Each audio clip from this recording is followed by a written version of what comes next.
Assalamualaikum warahmatullahi wabarakatuh. Kembali lagi pada daring mata pelajaran pendidikan agama Islam. Nah, marilah kita awali daring pada kali ini dengan membaca basmalah terlebih dahulu. Bismillahirrahmanirrahim.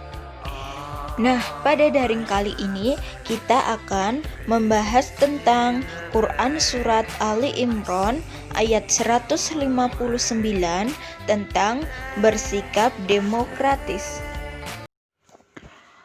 Allah berfirman dalam Quran Surat Ali Imran ayat 159 yang berbunyi, A'udzu billahi minasyaitonir rajim. Bismillahirrahmanirrahim. Fabima rahmatin minallahi linta lahum walau kunta faddan ghalidhal qalbi lanfaddu min hawlik fa'fu anhum wastaghfir lahum wasyawirhum fil amr فَإِذَا عَزَمْتَ فَتَوَكَّلْ عَلَى اللَّهِ إِنَّ اللَّهَ يُحِبُّ الْمُتَوَكِّلِينَ. Yang artinya, maka disebabkan rahmat dari Allah lah kamu berlaku lemah lembut terhadap mereka. Sekiranya kamu bersikap keras lagi berhati kasar, tentulah mereka menjauhkan diri dari sekelilingmu. Karena itu, maafkanlah mereka, mohonkanlah ampun bagi mereka, dan bermusyawarahlah dengan mereka dalam urusan itu. Kemudian, apabila kamu telah membulatkan tekad, maka bertakwalah kepada Allah.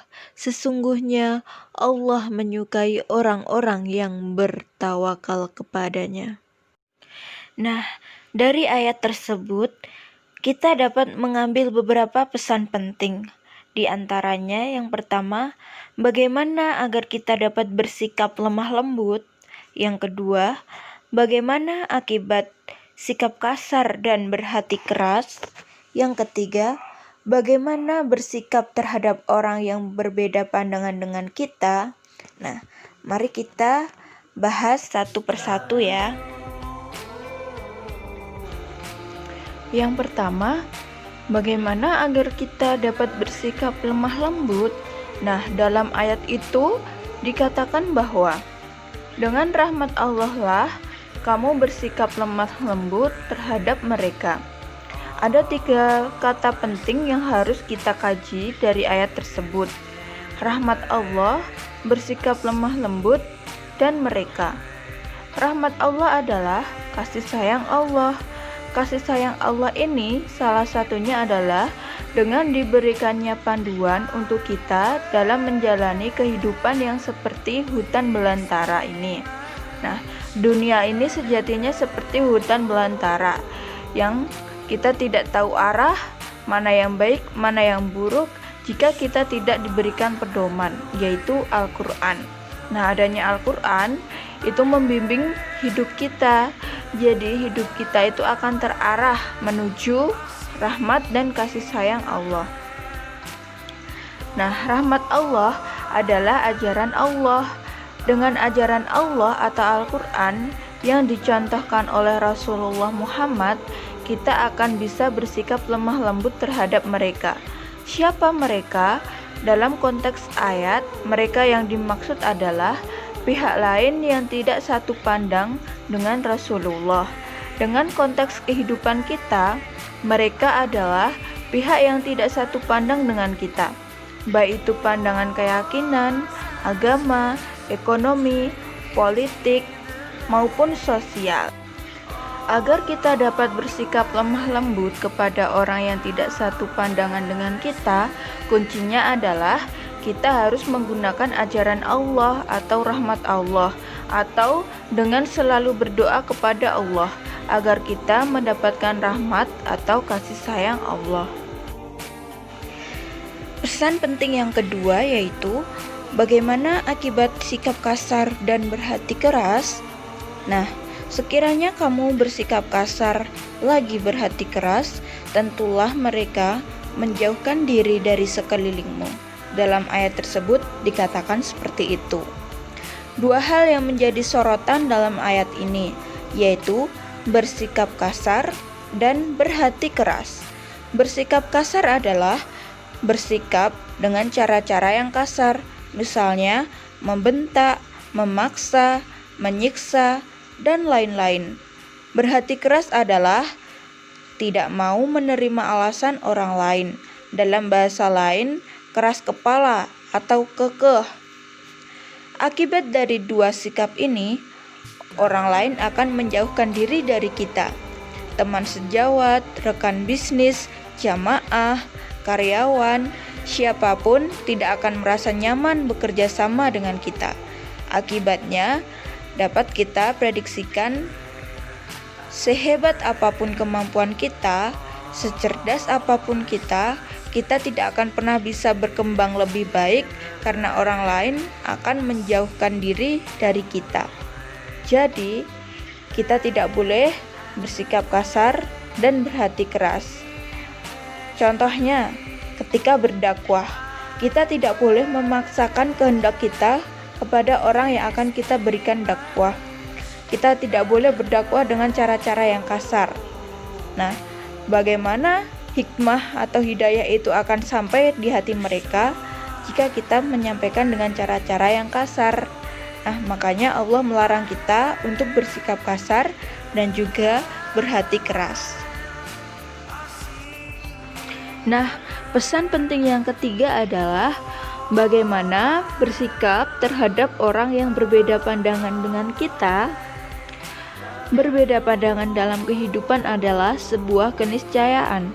Di sekolah, di tempat kerja, di keluarga, dan di masyarakat, kita akan merasakan perbedaan pendapat dengan orang lain.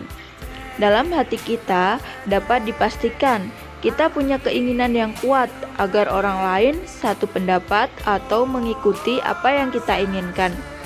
Demikian juga dengan Rasulullah Shallallahu Alaihi Wasallam yang menginginkan setiap umat untuk dapat beriman kepada Allah. Namun, Allah sudah menyatakan bahwa manusia tidak akan beriman semuanya, tidak akan baik semuanya. Nah, untuk menghadapi orang yang berbeda pandangan atau berbeda pendapat dengan kita, maka Allah memberikan petunjuk kepada kita, yaitu yang pertama, maafkan mereka, karena bisa jadi mereka belum memahami apa yang kita inginkan, disebabkan kondisi keilmuan, latar belakang, dan pengalaman mereka yang berbeda dengan kita.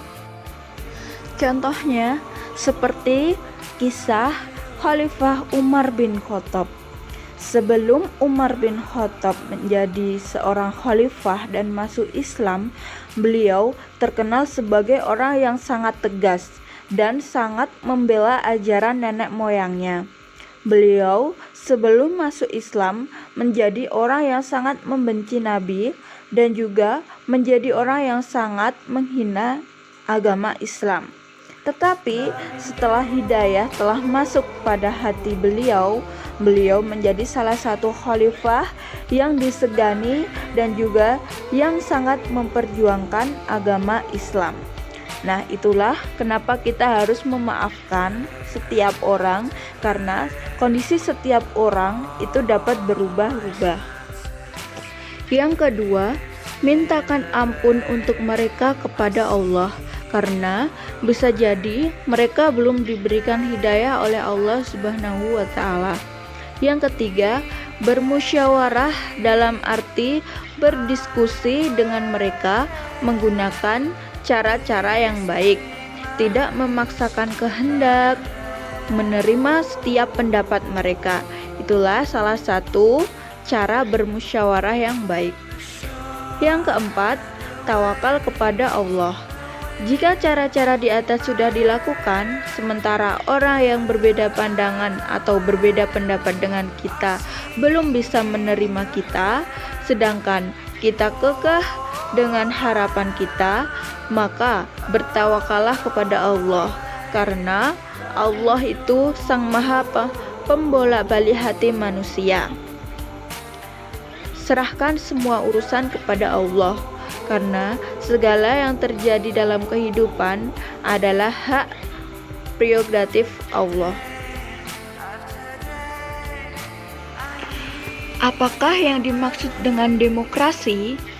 Nah, pengertian demokrasi secara umum adalah sistem pemerintahan dengan memberikan kesempatan kepada seluruh warga negara dalam pengambilan keputusan, di mana keputusan itu akan berdampak bagi kehidupan seluruh rakyat. Lalu, apakah yang dimaksud dengan syuro?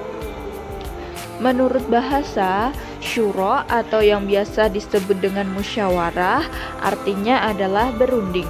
Sedangkan menurut istilah, musyawarah adalah perundingan antara dua orang atau lebih untuk memutuskan masalah secara bersama-sama sesuai dengan yang diperintahkan oleh Allah Subhanahu wa Ta'ala. Titik temu antara demokrasi dan syuro. Antara musyawarah atau syuro dengan demokrasi terdapat titik temu, di mana dalam demokrasi terdapat prinsip syuro, yaitu adanya kebebasan berpendapat, keterbukaan, dan kejujuran. Sementara demokrasi menjangkau ruang lingkup yang lebih luas. Nah, kamu harus tahu bahwa Nabi Muhammad SAW merupakan contoh pemimpin demokratis pertama di dunia karena mencetuskan Piagam Madinah. Apa itu Piagam Madinah? Nah, Piagam Madinah merupakan perjanjian antara Nabi Muhammad dan umat Islam dengan suku-suku dan kaum-kaum penting di kota Madinah. Nah, yang terakhir, silahkan tuliskan surat Ali Imran ayat 159 beserta artinya dan poin-poin materi yang telah Ibu sampaikan kali ini. Ditulis di buku tulis kalian masing-masing, lalu difoto dan dikirimkan ke Google Classroom. Cukup sekian daring pada kesempatan kali ini. Kita akhiri dengan membaca hamdalah. Alhamdulillahirabbil alamin. Wassalamualaikum warahmatullahi wabarakatuh.